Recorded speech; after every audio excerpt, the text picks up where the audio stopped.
Yeah, Jeremy, the whole idea is to stop someone from walking to school like the story that we just heard about. The schools of the future would look very different. Think back to the day when you could sit by an open window and feel the breeze come in. Those days are no more. This would be a fortress-like school. Here's what it would look like.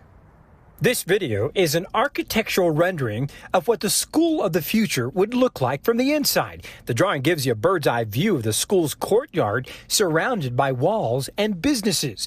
Those business owners would be armed and would encircle the closed campus. If a red light went off inside the school, inside my business, I would go through a secure passageway through fob technology, and I could be in that school in 30 seconds. The schools would look like fortified embassies. Graham says schools continue to make security mistakes by putting kids at risk with security flaws. I was by STEM the other day, drove by because I was in the neighborhood. Kids are playing outside in a parking lot. That's absolutely vulnerable, so we need to figure this out and how we build schools. It is not clear how much these types of schools would cost.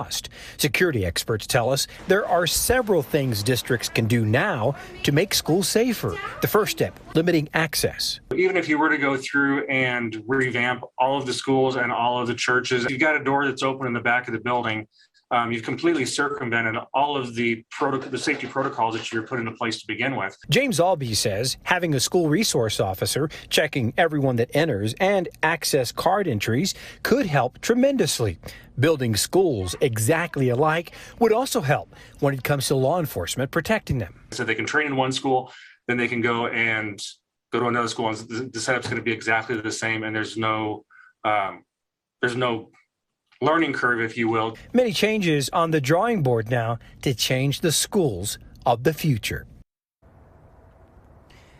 And of course, one of the questions that people will keep asking over and over is how much would something like this cost? We don't know just yet because it's still in the conceptual design stages, but Jimmy Graham says he'd like to build a school like this in Castle Rock. We will watch and wait to see when that happens. Reporting live from outside Denver West High School, Vicente Arenas, Fox 31.